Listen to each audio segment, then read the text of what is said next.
The f7 square is widely considered the weakest point on the board for black. I mean, it is the only square that is not defended by any of the minor or major pieces, and it is a pivotal square that protects the black king. I mean, the only piece that protects the f7 square or the f7 pawn is the king. And so let's get started and see how you can take advantage of the weak f7 square in almost every opening that black responds with. So the first one on our list is against the Alapin defense. The Alapin defense is where white begins with pawn to e4 and then black plays knight to f6. So the idea in the Alapin is that black is expecting that you're going to push the pawn to e5. Instead of pushing the pawn, I recommend that you go bishop c4, which will come as a surprise to many of your opponents, because now they are going to question why you left this pawn hanging on e4. And so you're going to see most of your opponents taking on e4, after which you're going to play bishop takes on f7 check.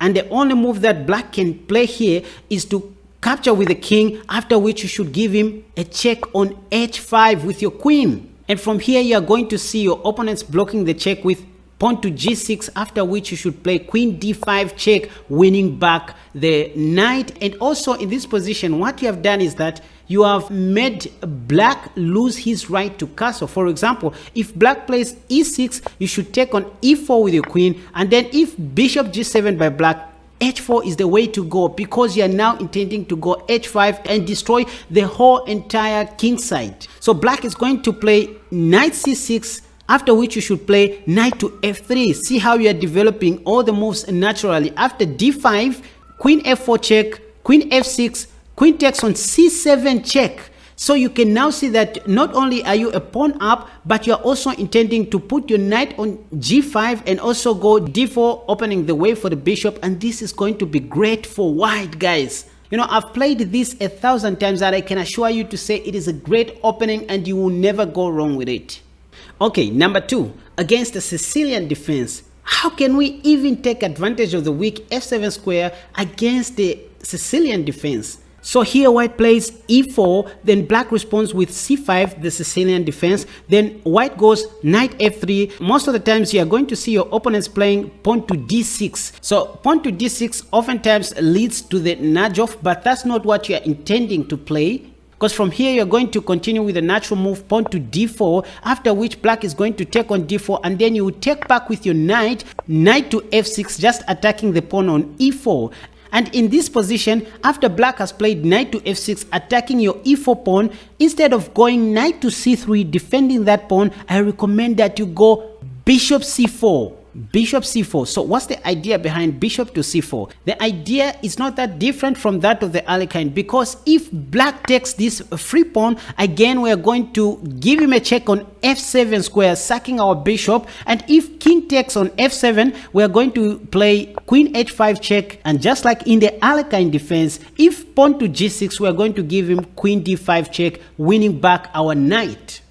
For example, in one of my games that I played against a 2300 rated chess player on Lee Chess, here my opponent made a blunder by playing bishop to e6, forgetting that I can still take that bishop and still win back my knight. Wow, so what if black plays the normal move pawn to e6? Then here the continuation would be queen takes on e4, bishop g7, just encountering that bishop, knight c3 by white, rook f8 by black, bishop e3. Black in this position may play pawn to d5, attacking our queen, after which we should play queen to d3.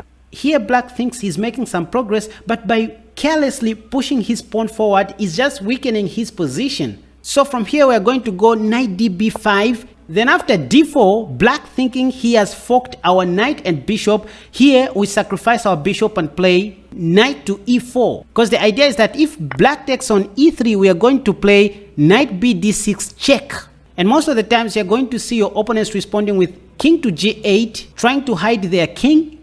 But here we're going to play queen d5 check. And after king h8, we're going to unleash the move knight to f7 check. And note that if the rook takes our knight, we are going to take the free queen. So it looks like the only possible move is king to g8, after which we should give him a check on h6 with our knight, double attack. So the only legal move for black in this position is king h8, after which we are going to sacrifice our queen on g8 with check, and after black takes with his rook, we are going to mate him on f7 with our knight, smoothed mate.